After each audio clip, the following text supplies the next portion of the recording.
첫 번째 만남, 그리스도 안에서 주어진 축복. 2장, 예수님을 주로 영접한 이들의 고백. 생각해 볼 질문. 스스로를 자신 있게 그리스도인이라고 말할 수 있습니까?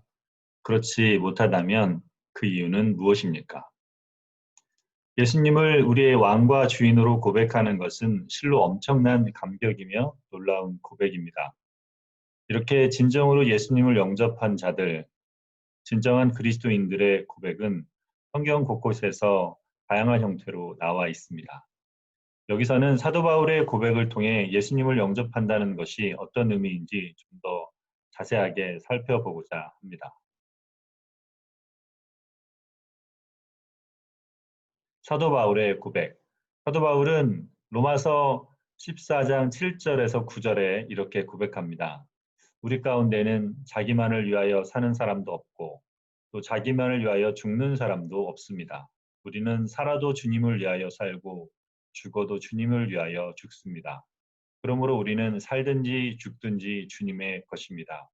그리스도께서 죽으셨다가 살아나신 것은 죽은 사람에게도 산 사람에게도 다 주님이 되시려는 것이었습니다. 7절에서 사도 바울은 우리 가운데라고 말할 때 우리는 사도 바울이 편지를 쓰고 있을 때 같이 있었던 그의 팀원들과 로마에 있는 모든 그리스도인을 말합니다. 다시 말해서 그리스도인 전체를 가리킵니다. 우리 가운데 우리 그리스도인들 가운데는 자기만을 위해 사는 사람도 없고 자기만을 위해 죽는 사람도 없다는 것입니다.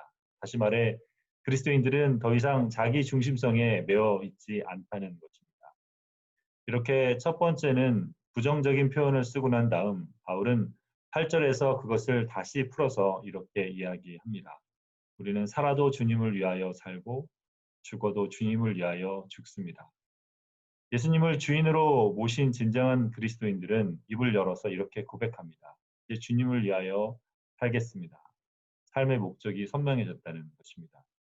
그런데 사도 바울은 주님을 위해서 살겠다고 말하는 것에서 끝나지 않고 한 걸음 더 나갑니다. 8절 후반부에서 그는 그러므로 우리는 살든지 죽든지 주님의 것입니다라고 말합니다. 누구를 위해서 산다라는 표현과 누구의 것이라는 표현은 약간 다릅니다. 주님의 것입니다라는 말은 훨씬 더 강력한 표현입니다. 예를 들어서 아내를 위해서 사는 어떤 남자가 있다고 합시다. 아내를 위해서 설거지도 하고 아내를 위해서 밖에서 열심히 일해서 받은 급여를 아내가 관리하는 통장으로 이체하는 것. 이것이 아내를 위해 사는 것이라 할 수 있습니다. 하지만 그러다가도 그 사람이 싫으면 그렇게 하지 않을 수 있습니다. 오늘은 설거지 안 할래. 급여 통장은 이번 달부터 내 통장으로 바꿀래 라고 말할 수 있습니다. 누구를 위하여 산다는 것은 이런 자발적인 선택을 뜻합니다. 그러나 주님의 것이라는 뜻의 헬라어 투 크리스투는 주님께 속했다는 뜻도 됩니다. 앞에 예로 이야기하자면 이 남편이 밖에서 열심히 일하고 있는데 아내가 전화를 걸어서 당신 좀 들어와야겠어요. 설거지가 밀렸어요. 라고 하면 그냥 하던 일을 멈추고 가야 합니다. 그 사람에게는 선택의 여지가 없습니다. 주님의 것이라고 라는 말은 주님을 위해 산다는 것보다 훨씬 강력한 표현입니다. 이제 우리에게는 선택의 여지가 없습니다. 이제 그분의 뜻이라면 그것이 최상의 뜻이고 최선의 길이니 그 길을 좁겠다고 이야기합니다. 이것이 진실한 그리스도인들의 표현입니다. 이제는 자신의 뜻대로가 아니라 그분의 뜻대로 살겠다고 결심하는 것. 이것이 그리스도인들이 드리는 참된 고백입니다. 삶의 모든 영역에서 예수님을 주인으로 모신 자의 삶. 하지만 그것은 단순한 고백에서 끝나지 않습니다. 예수님이 우리의 삶의 주인이시라면 그때부터는 그 예수님이 주인으로서 우리 삶의 모든 영역에 영향을 끼치기 시작합니다.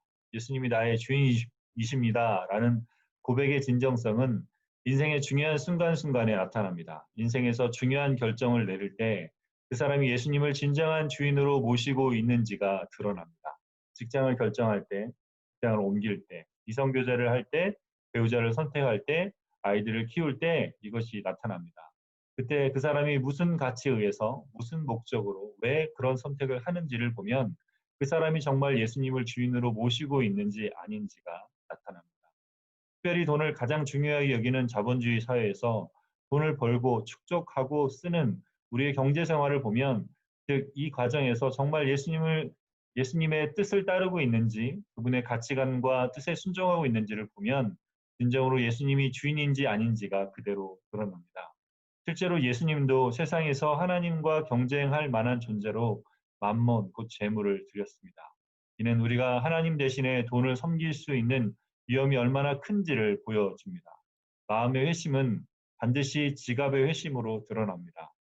예수님이 우리의 삶의 주인이시라면 인간에게 지대한 영향을 끼치는 돈의 문제는 물론 삶의 중요한 순간순간에 이르기까지 우리가 주인이 아니라 예수님이 주인이시라고 고백하고 그렇게 살아가게 됩니다. 완벽한 진실. 이런 말을 들으면 사람들이 이런 생각을 할지 모르겠습니다. 아, 나는 그리스도인이 아닌가 봐. 그리스도인이라고 말은 하지만 이렇게 모든 영역에서 정말 예수님이 주인인 것처럼 따라가지는 못하잖아. 무슨 결정을 낼 때도 하나님의 뜻을 따르기보다는 세상이나 주변 사람들의 영향을 너무 많이 받고 난 정말 진정한 그리스도인이 아닌가 봐. 예수님을 주인으로 받아들이고 살아왔다고 생각했는데 순간순간 그 기준에 못 미친다고 느끼는 경우가 있습니다. 또 예수님을 주인으로 모셨다는 사람들의 이야기를 들을 때 많은 경우 우리 마음속에는 이런 생각이 들곤 합니다. 네가 그렇게 산다고 정말 예수님이 네 주인이야? 너 돈 마음대로 쓰잖아. 이성교제 요즘 멋대로 하잖아. 이뿐 아니라 이런 일이 잘 풀리지 않으면 금세 마음속에 이럴 줄 알았어. 내가 하는 일이 잘 되는 거 봤냐? 난 원래 이래. 이런 생각이 들지 않습니까? 왜 나만 안 풀리는 거야? 부터 시작해서 온갖 부정적인 생각들이 꽉 들어찹니다. 이는 또 다른 영적 존재가 우리 속에서 준동하고 있기 때문입니다. 또 다른 영적 존재를 성경은 사탄이라고 말합니다. 사탄이 하는 일 중에 하나가 참소, 곧 고소하는 일입니다. 우리에게 계속 우리 자신이 잘못되었다고 고소하는 것, 이것이 사탄이 하는 가장 중요한 일입니다. 예수님을 영접하고 주인으로 고백했음에도 사탄은 완벽하지 못한 부분, 부족한 부분, 덜 성숙한 부분을 집요하게 공격하면서 너는 그리스도인이 아니야라고 말합니다. 육군훈련소, 예전에 논산훈련소의 훈련병을 생각해 봅시다. 훈련소에 갓 들어온 훈련병은 총기 분해나 조립은 고수하고 총도 한 번 쏴보지 못했습니다. 그저 제식 훈련이나 겨우 하는 수준입니다. 군대에 갔다고 곧바로 총도 잘 쏘고 전투도 잘하는 것은 아닙니다. 그는 많은 훈련을 받아야 합니다. 그러나 우리는 일단 육군 훈련소에 입소한 사람은 군인이라고 부릅니다. 그는 아직 특전사와 같은 존재가 되지는 않았습니다. 특수훈련을 받아서 고공 침투에서부터 수중 폭파 등에 두루등한 그런 군인들과는 비교가 되지 않습니다. 아직 훈련병입니다. 그러나 훈련소에 입소한 군인도 군인 아닙니까? 맞습니다. 특전사 군인이 아니라고 해서 군인이 아닌 것은 아닙니다. 중요한 것은 진실로 하나님을 우리의 주인으로 인정하고 그 사실을 하나님 앞에 진정으로 고백하는가 하는 것입니다. 이런 진정성은 다른 사람들은 잘 모르지만 하나님과 우리 자신은 압니다. 예수님을 내 마음의 주인으로 모시긴 했지만 여전히 부족한 삶을 살고 여전히 성장해야 하고 아직도 미성숙한 부분이 많습니다. 과거에서 오는 여러 습관으로부터 완전히 해방되지 못했기 때문에 그렇습니다. 그렇다 할지라도 주님, 당신이 내 삶의 주인입니다. 일단 군에 입대하면 비록 총 한 번 제대로 못 쏴보고 제식 훈련이 몸에 배지 않았어도 군인이듯이 당신이 내 삶의 주인이다라고 고백한다면 그 사람은 그리스도인이라고 말할 수 있습니다. 실제로 이 부분은 아주 중요합니다. 우리 인생에서 하나님을 우리의 주인으로 진심으로 받아들인 적이 있는지, 자신의 인생을 하나님께 양도했는지 생각해 보십시오. 하나님, 내 인생을 이제부터 인도해 주십시오. 당신이 내 주인이십니다라고 진심으로 양도한 적이 있습니까? 그리스도인이 된다는 것은 그분을 따르겠다는 것입니다. 그를 위해서 그와 함께 살겠다는 것입니다. 그분이 이제 우리의 주인이라고 고백하는 것입니다. 비록 우리가 다 못 따라간다 할지라도 그분이 주인이라 고백하고 그분과 더불어 그분의 뜻을 따라 성장하면서 살아가겠다고 고백하는 것입니다. 만약 그렇게 고백했다면 그 사람은 그리스도인의 삶을 시작했다고, 그리스도인이 되었다고 분명히 말할 수 있습니다. 그렇다면 그 사람에게는 이제부터 풍성한 삶을 어떻게 누리는지를 배우고 성숙하는 일이 남아 있습니다. 그러나 아직도 예수님을 주인으로 받아들이지 않았다면 풍성한 삶을 아무리 배운다 해도 가짜로 살 수밖에 없습니다. 지금이라도 혹시 여러분 중에 어려서부터 교회를 다녔거나 문화적으로 기독교에 익숙하긴 해도 아직 예수님이 자신의 주인이 아닌 것 같다고 생각하는 사람, 아직 한 번도 진정으로 예수님이 죽으신 의미를 제대로 받아들인 적이 없는 사람, 하나님이 주인 되시는 삶을 살겠다고 결단한 적이 없는 사람이 있다면 매우 중요한 출발점이기 때문에 확실하게 해야 합니다.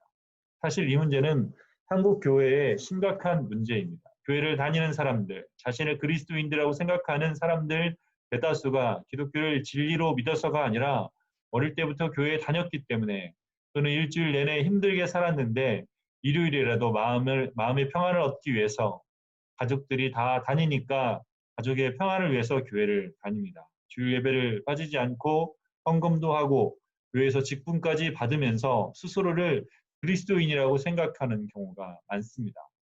이들은 정확하게 문화적 그리스도인, cultural Christian 또는 명목상 그리스도인, nominal Christian입니다. 그리스도인이 되는 것은 성경에 예수님이 가르치시는 메시지에 정직하게 반응할 때 가능합니다.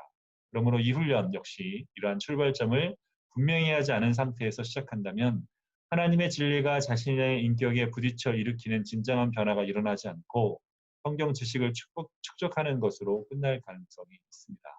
그러므로 만약 이 부분이 분명하지 않다면 이 책의 진도를 더 나가지 말고 주위의 이금이나 영적인 지도자와 이야기를 나누어 이 문제를 먼저 확실히 하십시오. 나는 여전히 부족하지만 그분이 나의 주인이 확실하다고 고백할 때에야 풍성한 삶의 기초를 본격적으로 나누고 누릴 준비가 된 것입니다. 묵상 질문. 로마서 14장 7절에서 9절을 읽고 묵상해 봅시다. 2. 당신도 로마서 14장 7절에서 9절의 바울처럼 고백할 수 있습니까? 어려움이 있다면 그 이유는 무엇입니까? 당신을 군인으로 표현한다면 훈련병으로부터 특전사까지의 군인 중 어떤 군인입니까?